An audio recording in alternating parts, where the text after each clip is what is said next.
Podcast Answer Man, episode number 191. Entertaining, educational, and encouraging content that makes a difference. This is GSPN.TV. Join the community.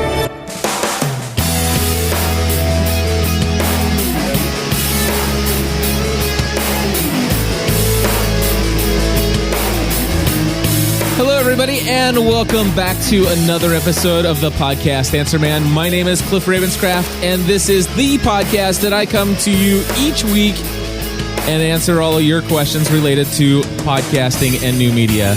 Not only do we talk about the technology of podcasting, but we also talk about the business end of things. If you're podcasting for your business, we can talk about how to build your brand, how to monetize your efforts if that's something that you're interested in doing. And, there's plenty of other things to talk about here. So, of course, this is our 191st episode, and I cannot tell you how thankful I am each and every week to be the recipient of all of your questions that come in on the voicemail feedback hotline. Of course, if you ever want to ask a question for this show, you can submit your question via audio only.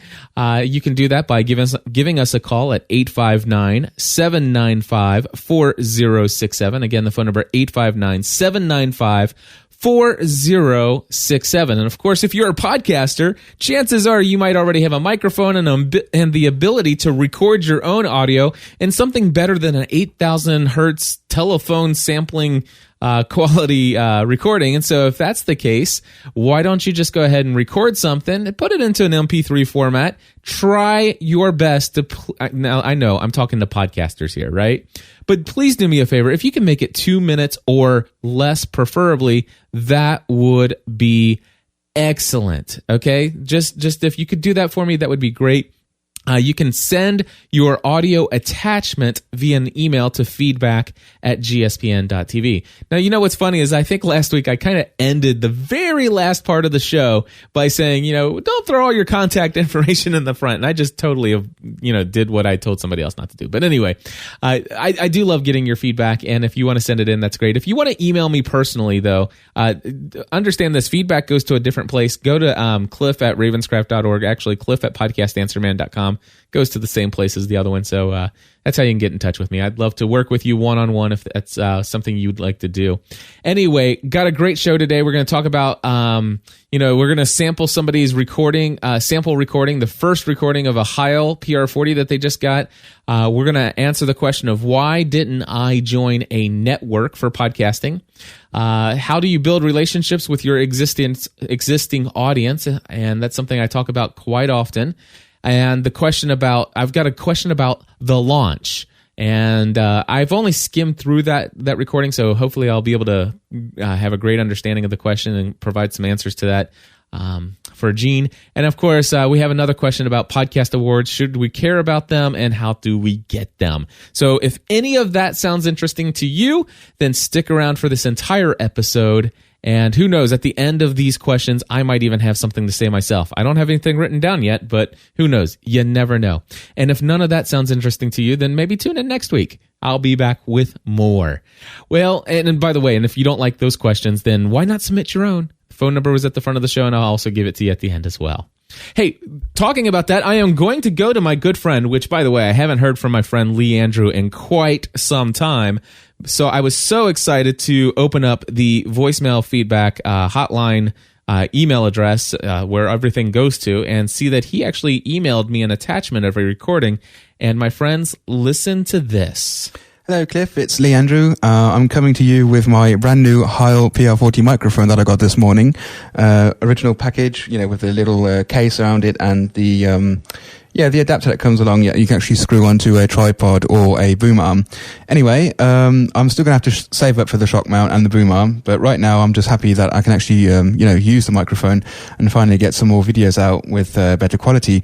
Now, the only issue that I have right now is that the fast track that I'm using, because I don't have I don't have a mixer right now, and the fast track right now isn't really the best. I can sort of limit what goes in, so it doesn't peak too much, but somehow I don't believe that the actual quality is there. Now, this recording that I'm sending you now has actually gone through the Audition's multiband compressor preset, and I'm recording with -12 dB, I think, because that's what it's showing me while after I've recorded it. So I've gone through the multiband compressor and I'm listening to the final quality, and somehow I believe it still doesn't sound as good as your recordings do, when I have it going through my subwoofer system.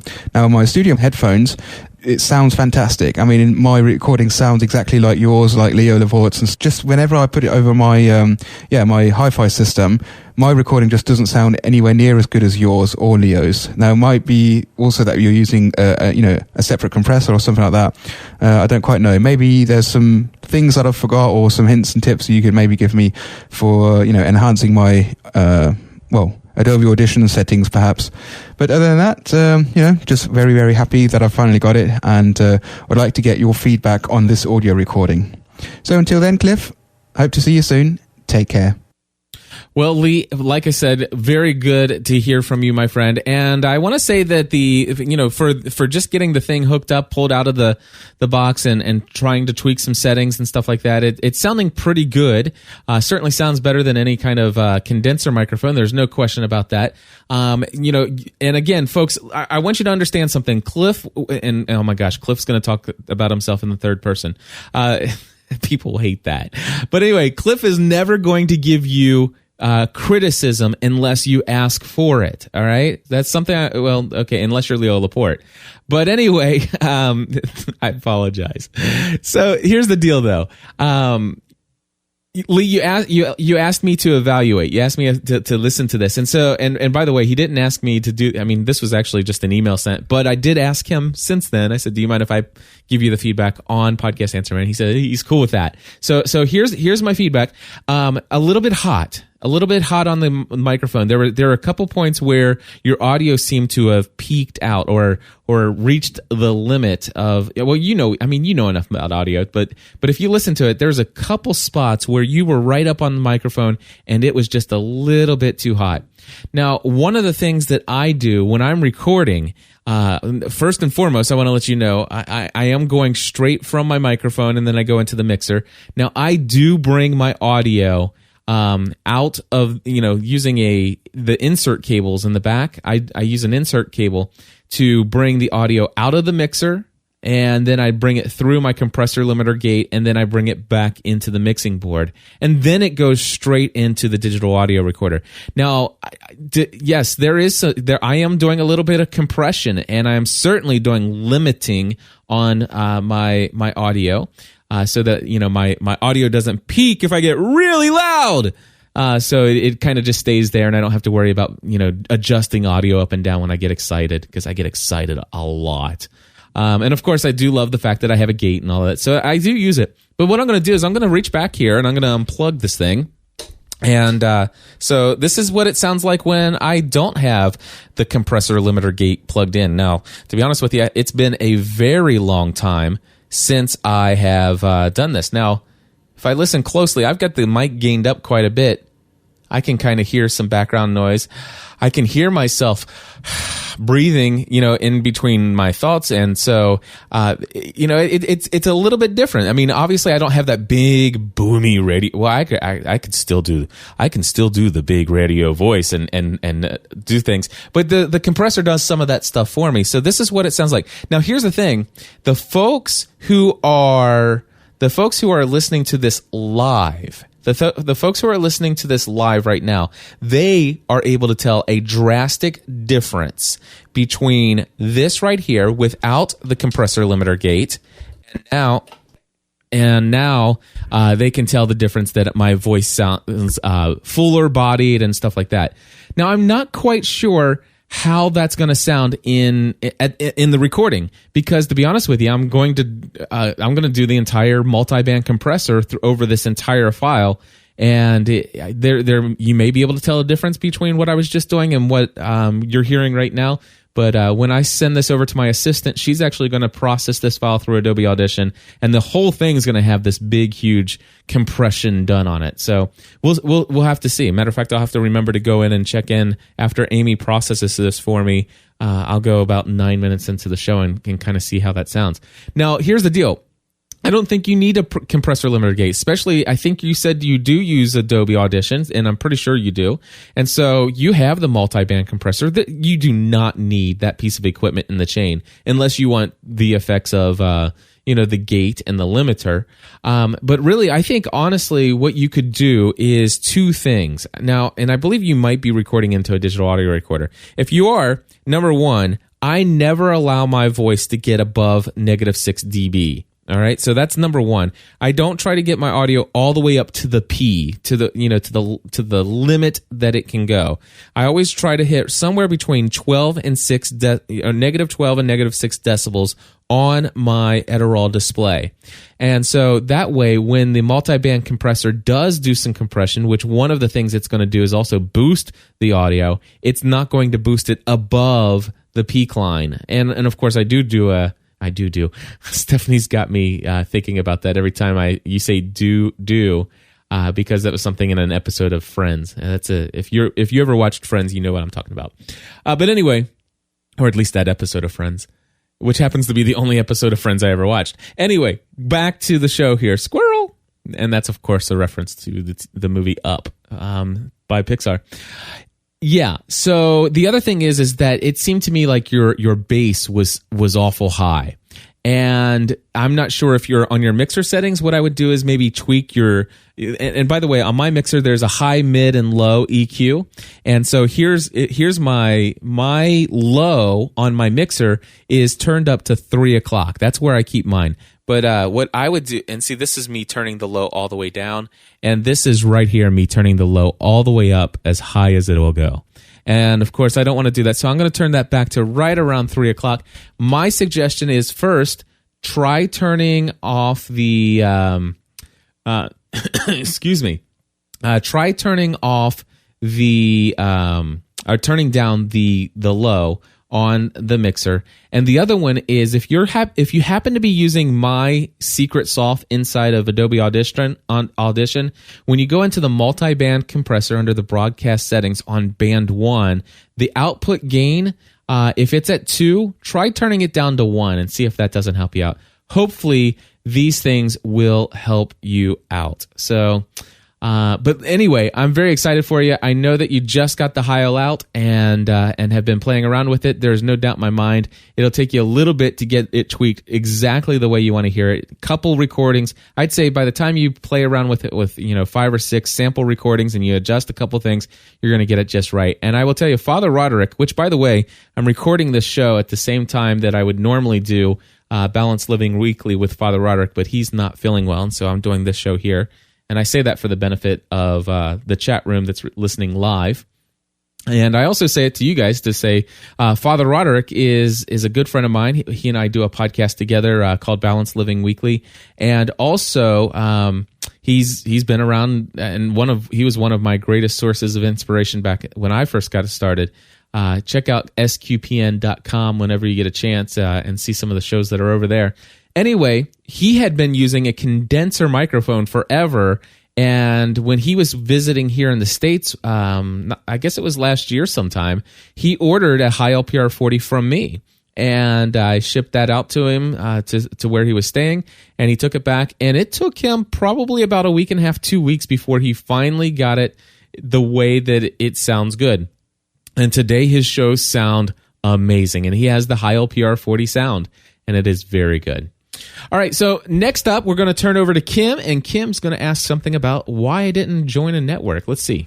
Hi, this is Kim from West Virginia in the chat room, and this is for the podcast Answer Man.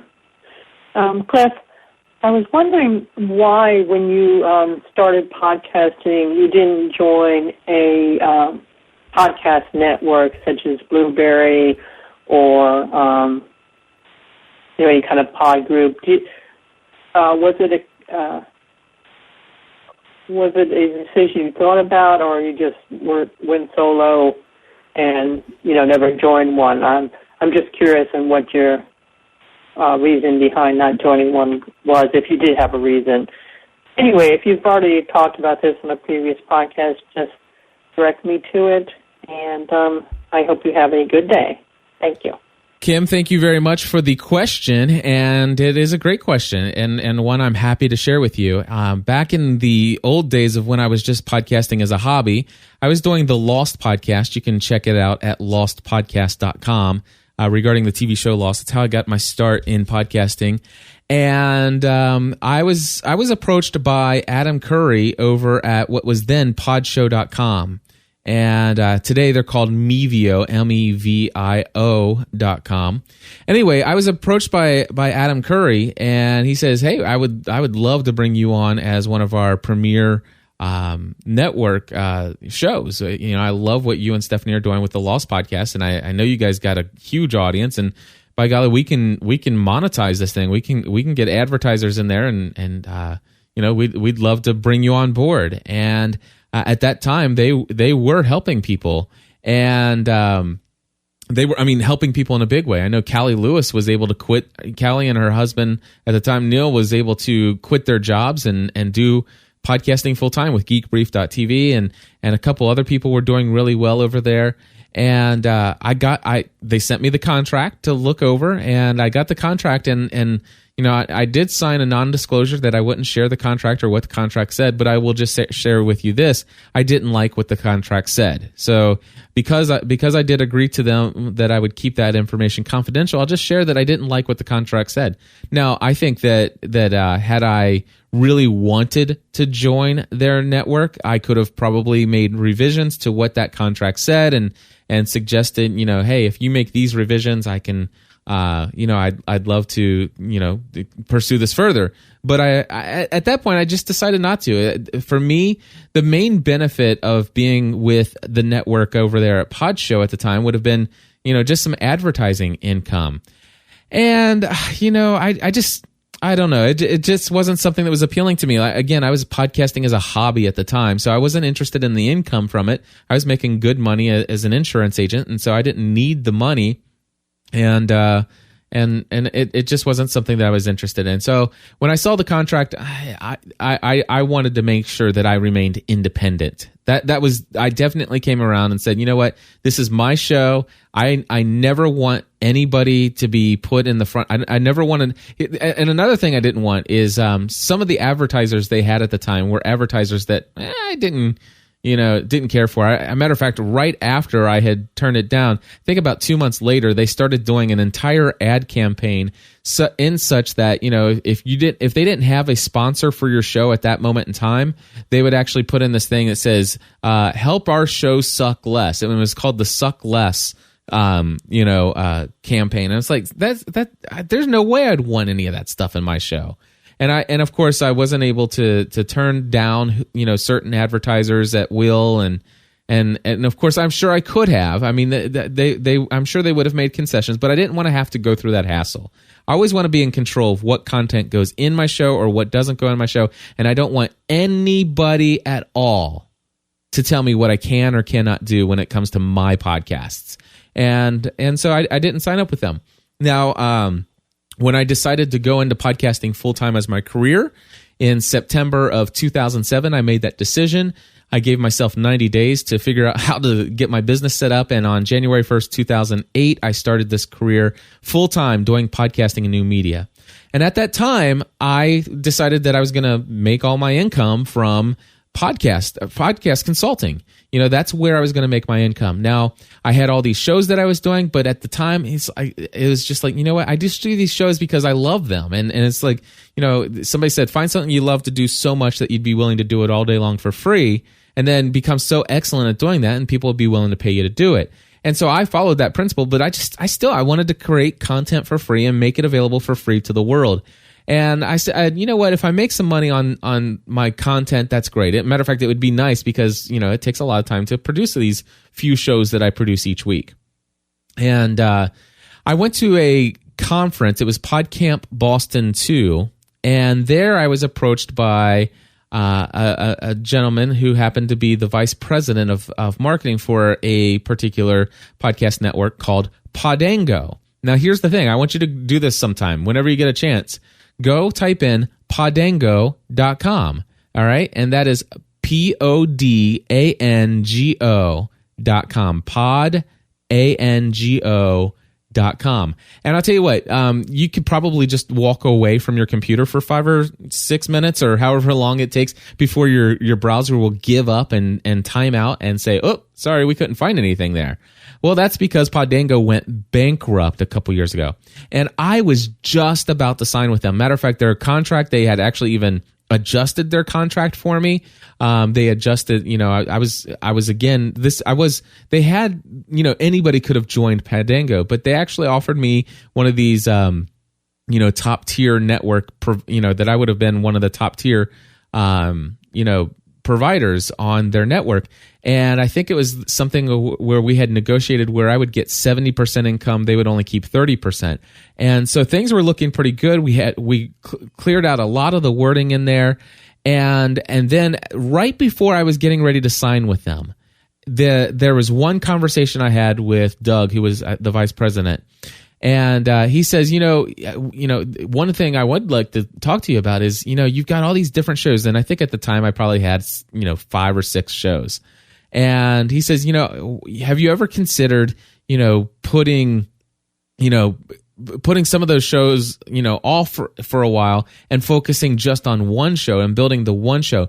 Because I think we would have a better opportunity of getting you a sponsor for a show that had 150,000 subscribers than getting you sponsors for smaller shows that just had a couple thousand subscribers each.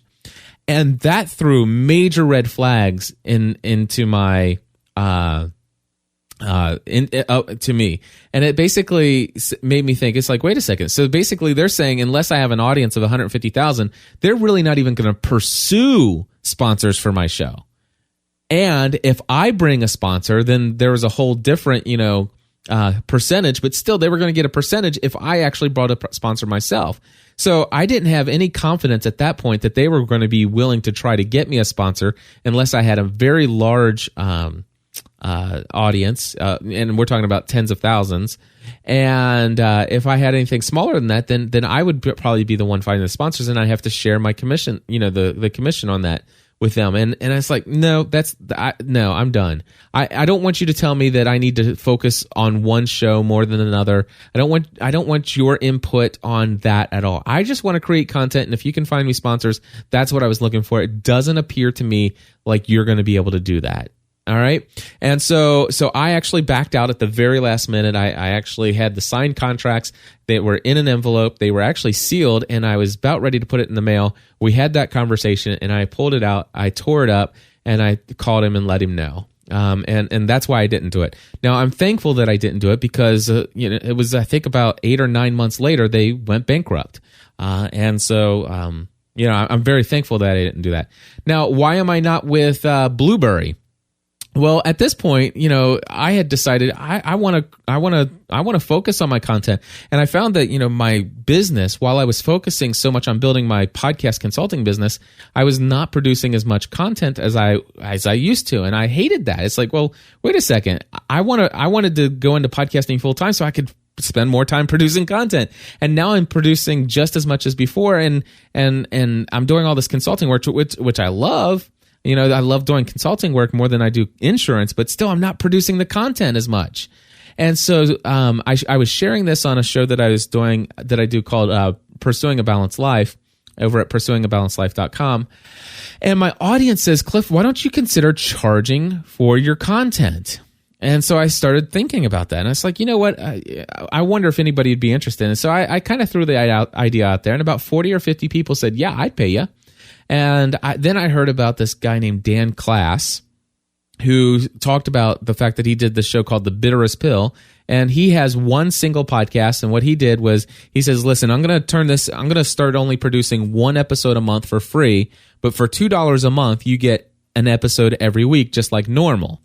Well, I had shows that I was producing every now and then. And I had more shows on my mind that I wanted to do, but I didn't have the time to focus on them. And so I said, wait a second, what if I created this thing called Plus Membership?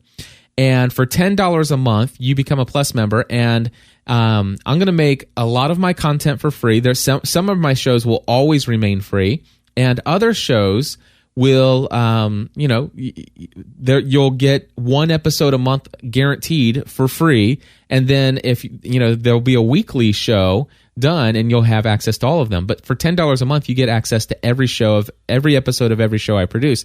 And so that became Plus membership, and that's what I have today, and I've had it for the last 3 years. And last year, it made it added up to that, and a couple sponsorships added up to 1/3 of my income in 2010. And so it's been working for me. Now I am thinking about doing some things differently moving forward. Nothing I'm willing to share right now, but be listening to me over the next 1 to 3 weeks, and you might be hearing some exciting things about my Plus membership. So all I can say is stay tuned for those announcements once I've made some decisions in that area. But here's the deal. I decided, you know what? I wasn't going to pursue another network. I wasn't going to pursue anybody else because I have my own network of podcasts. And by golly, there's nobody out there. There's no sales. There's no marketing. There's no PR department. There's nobody out there who knows my audience the way that I do, and nobody who is as passionate about my shows as I am. And I'm a salesperson. I like to sell things. And so I figure, you know what? I don't need to actually have somebody else go out and find a sponsor for me. I'll go find a sponsor for myself. I'll work out the deals, and I'll convince them why it's worth it to sponsor the shows that I do. And I've been able to do that on every occasion that I've tried. I've successfully nailed down every sponsor. And so I've never been turned down for a sponsorship, and I've only approached, I think, 4 people for it. And my most successful one ever has been familyfromtheheart.com. Go check this out. If you get a chance sometime, go to mardel.com, MARDEL.com/GSPN. Just type that into your browser someday. MARDEL.com/GSPN. That is a corporate website with my branding all over that page. In fact, there's a picture of me and my wife there. It's totally awesome. And they've been a sponsor for 3 years, and it's amazing. It's amazing. And then, of course, the Virtual Assistant podcast had a sponsor for that show for 9 months. And they actually, believe it or not, were very upset to hear that I was going to end the podcast, that I was not going to renew them for a third time, renew for a third time with them, because I didn't want to do the show anymore. So yeah, I definitely, getting a sponsor, I knew I could get myself, and I don't like advertising, like CPM, this cost per thousand. I shared, in last week's episode, if you go back to episode 190, I talked to you, we talked about the New York Times episode where it says, Leo Laporte with his, I think, I don't know if it was $51 or $50 per thousand, downloads, is the highest, is among the highest in the industry. And I shared with you in last episode that for both of my sponsors, both for Virtual Assistant Podcast and Family from the Heart, my CPM on that is over $200 for every 1,000 listener, or for every 1,000 downloads. So, I figure I can actually sell my stuff better, sell myself and sell my content and sell my relationship, and I don't want to say like selling out, but I can actually convince somebody of the value of being a sponsor of something that I'm working on, something that I'm passionate about, something where I'm building real, authentic relationships with somebody.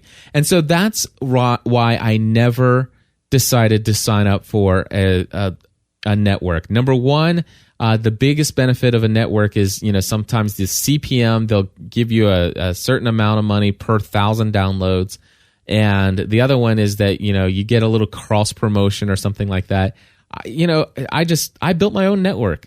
So for me, I wanted to be independent. I want to be in complete, utter control. I don't ever want to have, and I know that Blueberry out of all of them gives you the most control of your own stuff, but it's still, I just don't want CPM. I don't need that extra promotion of some banner ads and stuff like that. I don't want another site out there with my content on it that I don't fully 100% control. I am a control freak, and I wanted to be in charge of myself and all my content and doing all of that stuff. So there we go.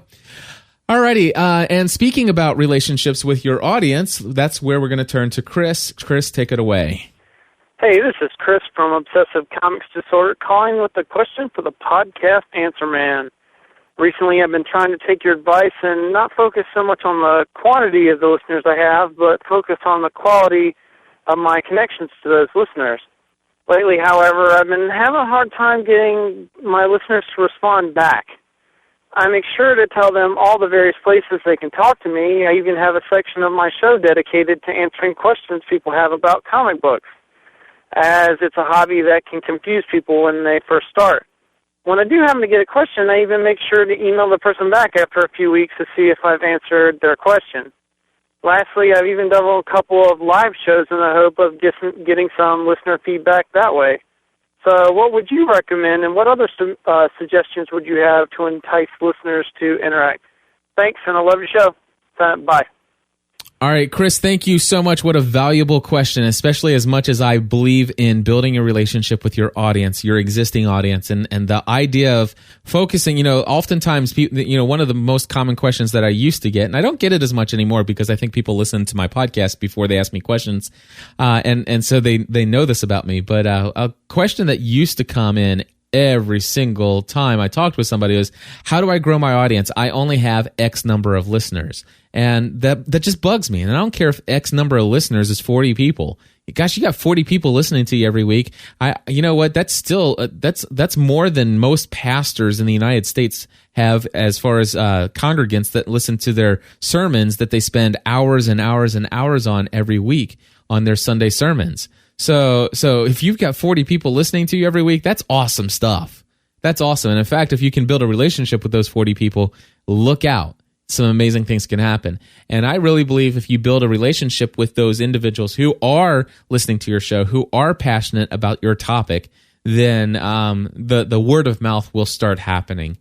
Now, your question is okay, I'm getting, every now and then you get some feedback and it just doesn't seem, that any real relationships happen. Now, one of the things that you said there was, after I do get a thing and I answered on the show, after a couple weeks, I emailed them to ask them if I answered everything, the way that, that they like the answer. Well, I can't imagine waiting a couple weeks to respond to an email. For example, here's what I want to tell you to do. And oh my gosh, no, I don't want to tell you to do this. It'll kill me. But here's the deal. I will say this, and just please bear with me and don't flood my inbox. But I will tell you this. I respond to every single email that comes into my inbox. Now, if you send me a question about podcasting and it says, and the phrase quick question will probably be in there, chances are you're going to get an explanation on why I can't answer that question via email, but I will, respond to you and I will be courteous and hopefully over time, if we interact, we will build a relationship. Now, the thing is, though, is I'm in a place where I'm 5 years into this and I'm receiving 40 to 100 plus emails per day. And so I have to be very careful about how much time I spend in my email inbox. And so I do want to respond to every single person. I don't have any hope. I don't have any hopes or plans to stop doing that. All right. So if you email me, cliff@podcastanswerman.com, you will get a response. It may be short and it may not be an answer to a question, but it will probably suggest that, if you have a question, I'm available for one-on-one consulting at my current rate, which may be going up soon. And I tell what that rate is. And then of course, you could basically, get a voicemail response and stuff like that. And Daniel's asking if I do automatic responses to my email. No. Every email that you get from me is a personal email from me. Now, I will tell you that depending on what your question is or something like that, I do use a program called Text Expander that will allow me to type in a couple keystrokes and it'll put an entire paragraph in, but I'm choosing specifically for you how to build that email, and I do respond to everybody. I just don't answer everybody's questions regarding, consulting kind of questions and feedback.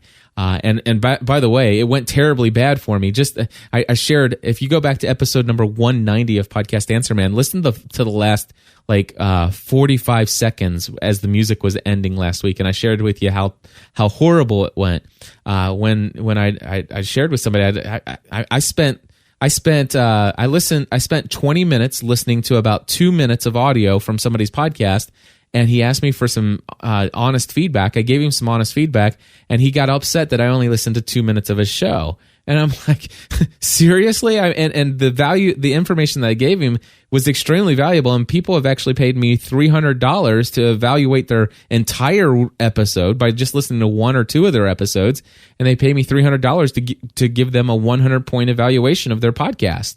And here I gave him 3 points that would radically improve his show, and I took 2 minutes to listen to the audio, and I took about a total of 20 minutes total on his one email, and he got mad at me. And I'll be honest with you, I got mad. I was upset, and it hurt. Here I should have just emailed and said, sorry, I'm not able to do that. I really appreciate it. If you want, here's a link to a digital product. No, I didn't do that. I'm almost over it, by the way. I'm almost over it. So anyway, here's where were we going? How do I build relationships? But here's the deal. Chris, you sound like you're in a different, point in your journey than I am. And I want to tell you this. If I were just starting out, and somebody called or sent me an email with a question, guess what I'm going to do? I am going to take that email and I am going to respond to it. Let's just say if that email was 4 or 5 sentences and it was a question about something related to the topic for which I would podcast about, I'm going to tell you right now, if I were just starting out and I really wanted to build some relationships with people, this is what I would do. I would write an email that is at least 3 to 5 times in length as a response to that email as quickly as I can. So if I saw that email came in 15 minutes ago and I just saw that in my inbox, by golly, I want to hit reply immediately. I want to read it, and I want to take about 5, 10, maybe 15 minutes to thoroughly answer that person's question. And then I'll say, hey, and by the way, I'm looking forward to sharing this on the show. Hey, tell me a little bit about yourself. And I would actually do something that would instigate a response to my response to that email. And this is where we start dialogue. And that's where relationships begin. Relationships begin with dialogue, with the back and forth. And then of course, since I've already taken 15 to 20 minutes to formulate the answer, I just copy and paste that email that I sent to him in the show note into my preparation for the show notes. And then I go to the show and I read the question and I read the answer. Now, I don't do it in the way that I sound like I'm scripted, as if I am reading this message that I wrote in this email. No, kind of, basically you want to, you want to just share the information that you've shared. But if I were hard pressed to have relationships with my audience, I would respond as quickly as possible to any email that comes in, and I would respond as thorough as possible, showing that you genuinely care about that person and try to get to know as much about that person as you can. So answer every question with at least 1 or 2 of your own questions. Hey, how did you find me? What caused you to, look for this podcast? What do you, how long have you been reading comic books? Get that person, incite that person to respond to you, and then back and forth, you will eventually build a relationship. All right. So, that would be my recommendation. Of course, if somebody leaves me a voicemail, I love the fact that my voicemail tells me the caller ID of the people who are calling. Now, I would never just pick up the phone and just call somebody out of the blue, but there are some people over a couple times they've called and left a voice message, and they've called enough to where it's like I almost know them. And certainly they listen to my podcast enough that they certainly know who I am. And so occasionally I'll see a voicemail like just pop in, and I'll pick up the phone and I will dial the phone number on the caller ID, and I'll say, hey, hey, Chris, since that's who's called in. And I'll say, hey, Chris, I want to, say thank you for calling in your latest question. I just heard it. And by the way, let me give you an answer of what you're looking for right now, because I have some free time and I'm in, I'm driving in the car or whatever the case may be. And by the way, just want to say thank you for all the questions. Just really thank them. And it's like, and then by the end of that call, encourage them, ask them, it's like, hey, would you mind doing me a favor? Will you tell me something, will you send me something, and ask them to send you a note in the mail, and then you continue that conversation on. So you can grab their email address and you can again, dialogue and build relationship. By golly, if you leave a comment on my blog, I'm going to respond, and I will respond on the blog, and I'll also be responding to you via email as well. And so to engage your audience is a passion. It comes from a passion to want to get to know. It comes from, Gary Vaynerchuk's book, Crush It. One of my favorite chapters, the entire chapter is one word: care. Care about those people. And I will tell you, when you can care and genuinely care to get to know people, then your audience will grow. So somebody asked in the chat room, is this person that asks this question, are they looking to grow their audience or engage, to get more engagement with the listener? And I think the answer, and I know the answer is more engagement, but I think the more you engage and build relationships with your audience, your audience will grow. Of course, there are a ton of other things you can do to grow the audience. But I'm telling you, that if you want to engage, you have to care. And when you care, you'll go out of your way to build relationships. And I want to tell you right now, I'm in a place where it hurts to care.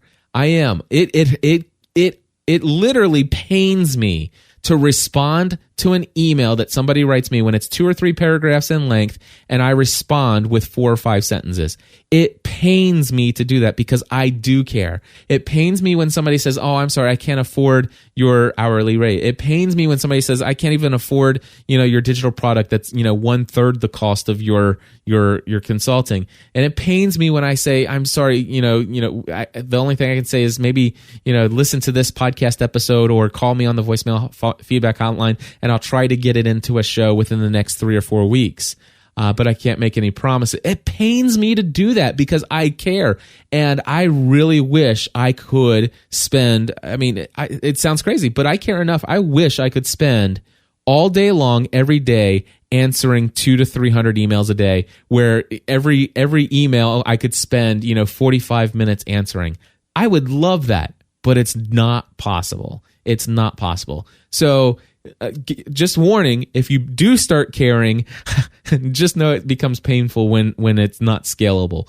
But still, you find ways. And I just want to say thank you, God, my Father, for providing inspiration to the people who created the program called Text Expander.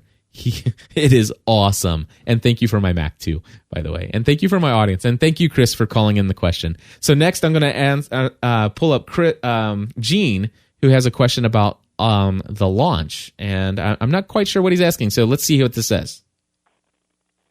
Hi, Cliff. This is Gene in Houston, Texas. Guess I'm calling about the Podcast Answer Man show. I've clicked on your link, and I've set up hosting with Bluehost, and I've got my domain name registered, wideworldoftrees.com, and I'm playing with this WordPress theme. And I've got a question about launches. I don't think I really have the concept of the launch figured out. I don't think I've got my brain wrapped around it. I've found a number of things like 25 surefire tips for a successful blog launch and preparing for a launch and, hot tips for a successful launch.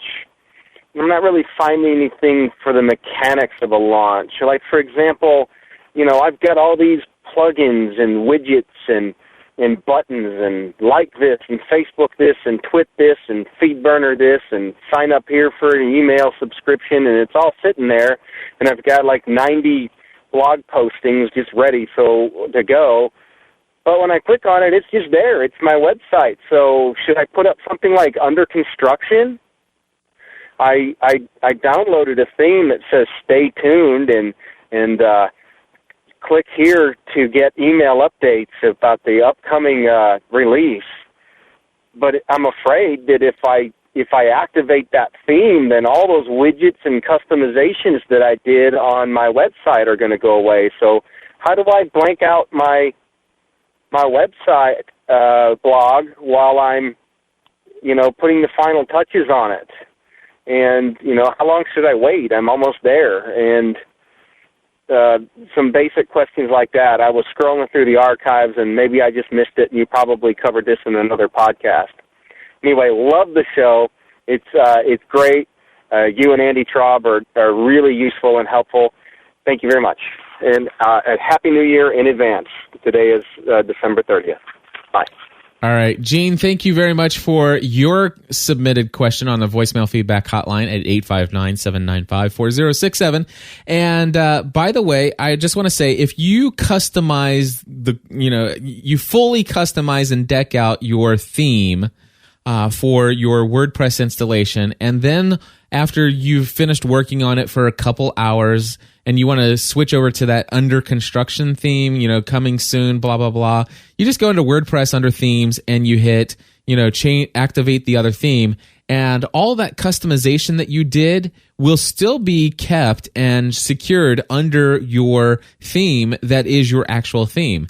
Now, when it comes to the semantics and all the aspects of the launch, I don't know. I mean, to me that sounds like internet marketing speak, which I know that I am quite aware of the fact that I'm speaking a lot more internet marketing speak myself these days with the power of the list and affiliate marketing and stuff like that. I just don't understand the product launch. I'm not going to say anything bad about it. I just going to tell you I don't understand it. I've never had a quote unquote product launch. I've never had a quote unquote podcast launch. I just decide I want to do a podcast, and by golly, I just go launch the thing. In fact, check it out. We've got balancedlivingweekly.com. And we have a show. We've been doing Balanced Living Weekly. We've been doing the show, and we've got several thousand subscribers to Balanced Living Weekly, and I still don't even have a website for it yet. We're still putting it on biggestloserpodcast.com. I say don't let your website get in the way of producing content. Just put it out there. And by the way, there are times when I'll create a website for a podcast that I'm thinking about starting, and by golly, I may not actually by the time I actually go to do that podcast, I may have lost passion for it and just never do it. I don't care. It doesn't bother me. So what? Go check this out. Go pull up this website, worthsavingfor.com. I'm going to pull that up right now. Again, that is worthsavingfor. That's worthsavingfor.com. Go check it out. There's nothing going on there. In fact, let's see here, worthsavingfor.com. It's weird it didn't pull up. Okay, yeah, there it is. So there you go. Check it out. It just says stay tuned. And there's nothing there on that site except for just a standard, it's actually just the standard WordPress theme. And I never have done anything with it. It's out there, but it's not a big deal. It's not a big deal because I'm not promoting it anywhere. Now, is it possible that some people will come across Google and they'll see an unfinished site and they'll say, what's this? Yeah, well, you know what? No big deal. They see, stay tuned. That put a little message on the front page that says, "Hey, I'm building this thing. I don't expect it to, officially be launched until such and such." I don't even do that. I wonder if I did the about this site on this. Let me see if I put in. I did. Yeah, it says details about this site will be coming soon. Well, that was posted. Well, I can tell you when it was posted. Hold on, I'll tell you. I go back. It was posted July 31st, 2010. Guess what? I lost passion for that project, and I probably won't even do anything with it. I may actually just let the domain expire or whatever. But the thing is that when I'm ready to launch something, I just launch it and I just put it online. I'm not too worried. So I'm sorry I don't have any more information on the mechanics of a quote unquote launch.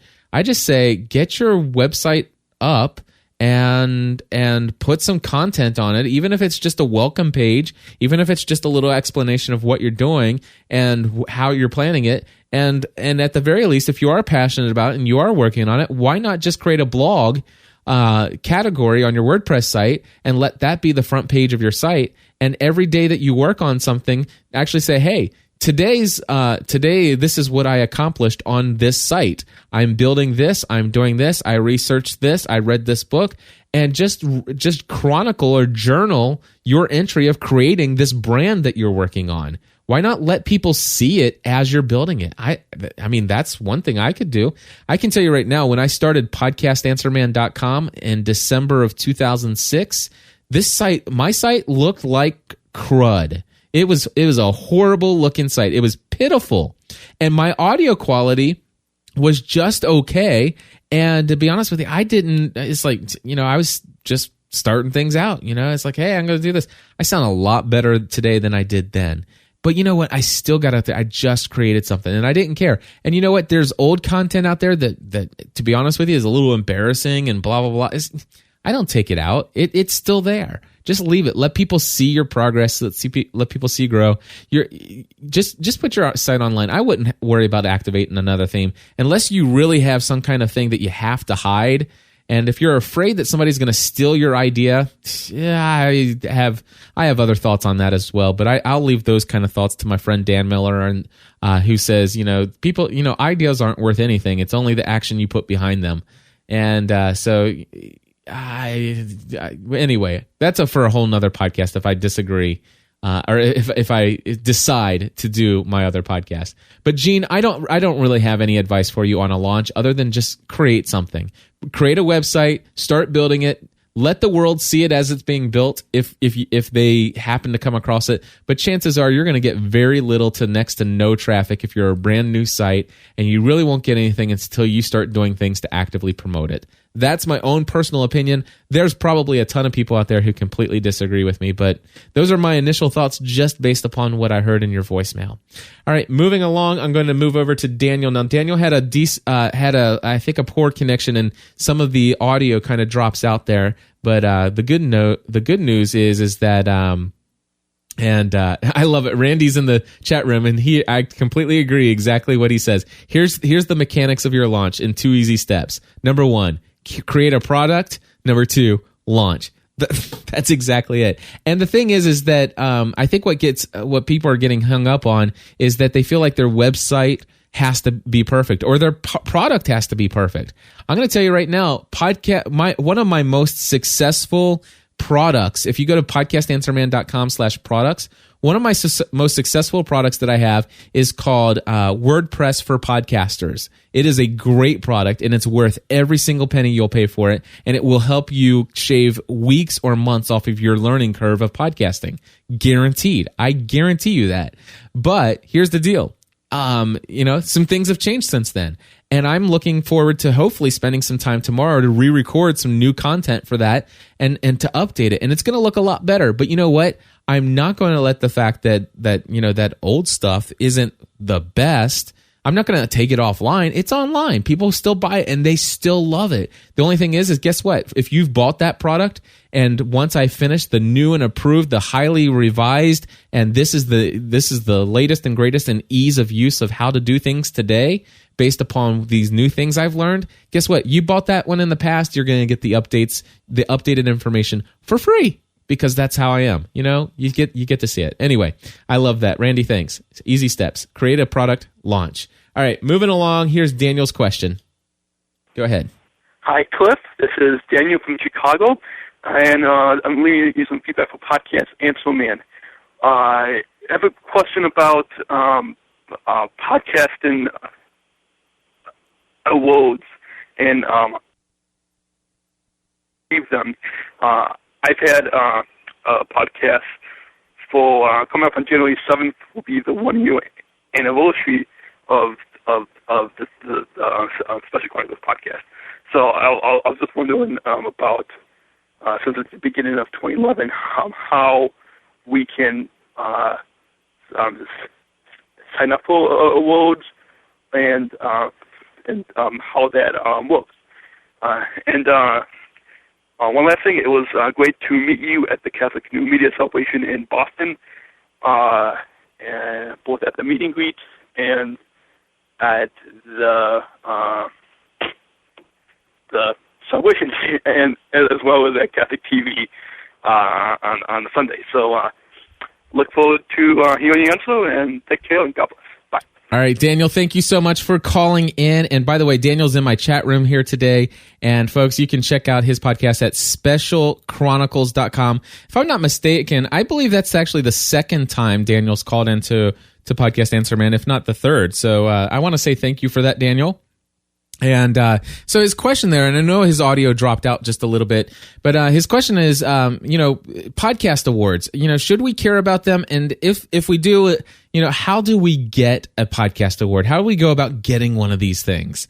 Well, there have been, I think probably I think that Blueberry or, I think it's Blueberry. No, they go by Raw Voice is their actual corporate name. Blueberry is the network, but it's all the same. It's all Blueberry is done by Raw Voice.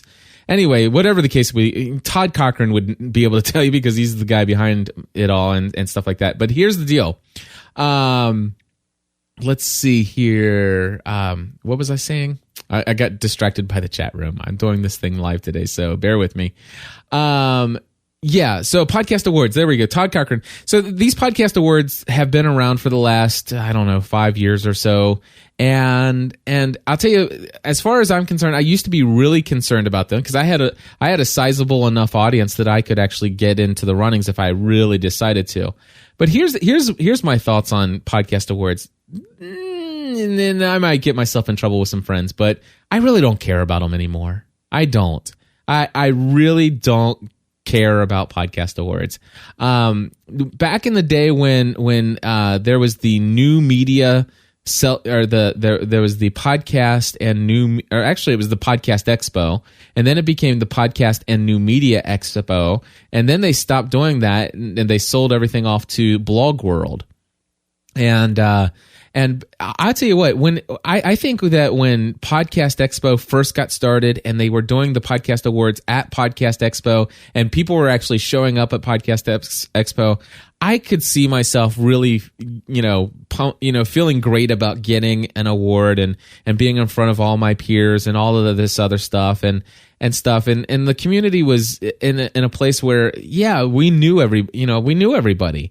And today, I just don't think that it's all that important. I mean, here's the situation. There's only 12, 14 categories, and for each of those categories, there are literally hundreds, if not thousands, of podcasts that would be would be eligible for those categories to be there, and they only pick the top 5 or 6 or something. I have no idea, but. And then, of course, what you have to do is you get nominated. The way you get nominated is that your people have to actually, for podcastawards.com, I think is the website address. I'm not even sure anymore. But anyway, and by the way, I used to sponsor the Podcast Awards. 1 year I did. I used to all the time. No, 1 year I sponsored podcastawards.com. And paid to actually have my banner up the top, and I got some clicks back to my site, and I would say sponsoring Podcast Awards was probably did a whole lot more for my traffic than to be nominated. And 1 year I had 6 of my podcasts nominated for awards. Now I didn't win any awards, but I know how I could have won them if I wanted to, but I chose not to. And in my opinion, there you get just as much out of being nominated than you do winning. And that is the fact that people are actually the people who go to vote for the awards, they look at the categories and they check out some of the other shows. And if you've been nominated, you've got all the perks that you can out of being on these things. And so how you get nominated is you have to have an audience that's engaged enough to actually respond to your request to nominate you. The problem is if you have a show, and let's just say you have 100 people listening to your show, and 50 of those people would nominate you if you asked them to. Well, the thing is, you got to tell them all to nominate you for the same category. If 20 nominates you for general and 20 nominates you for business and 20 nominates you for technology, well, guess what? You got to band them all together. They all have to be in the same place. The thing is nominations, you can only nominate for categories once. And so they have to make, when somebody's nominating podcasts, they have to nominate them all at the same time. And so if somebody says, you know what, I really only care about so-and-so's podcast, I'm just going to go nominate them. Well, if they've nominated another podcast and then they hear you ask for a nomination, well, guess what? They might want to nominate for you. They can't, because they've already submitted their nomination and they forfeit their ability to nominate anybody. It's so crazy. I don't like that. And so the other thing is that you win, or to win, people have to vote every single day, or they have the opportunity to vote every single day for so many days. And that means your audience, you have to have that engaged audience. You have to be asking them for a favor every day. Go vote for me. Go vote for me. Go vote for me. And you know what? I did that one year and I got lots of votes and I came very close to winning several awards. But you know what? In the end, I didn't win an award. And what I did is I called in a ton of favors. And I hate that I called in a ton of favors for something that really didn't do much for me other than potentially boost my ego. And when I look back at it, I'm like, why did I even care about these awards? Nobody would have cared if I won the award except for me. I am glad that I got nominated, and at least being nominated, I only had to ask the people to do the favor for me once. And so if you have a large enough audience and you can get them all together and right around the nomination time, you can get your audience to nominate you before they have messed up and nominated somebody else without nominating you in the right category. But if you can get about 20 people, I can tell you right now, if you get just 20 people to nominate you for the same category, then you probably will get nominated. And as far as that, I wouldn't even bother to ask your audience to vote for you, because you're going to get all the main benefit of being nominated is that people are going to find you as a result of being nominated in that category when they're looking for other shows that they might like. Those are my thoughts. So there you go. And by golly, here I am, crazy me, an hour already. Sorry, folks. And so with that, I am going to just say thank you so much for listening to Podcast Answer Man. I'm going to just play the shorter music here. I'm going to ask you, if you enjoy this content, why not consider becoming a GSPN.TV Plus member? Head over to gspn.tv/plus. And of course, you can also check out my video training tutorials, which are a fraction of what it costs me to hire me full-time to help you one-on-one. You can find those at podcastanswerman.com/products. Of course, if you want some help one-on-one to help you create a blog and podcast for your WordPress, for your podcast that you want to launch, and you want to have it done quickly and without any issues down the road, give me an email, cliff@podcastanswerman.com. I'm out of here. See you next week. God bless you all. Bye-bye.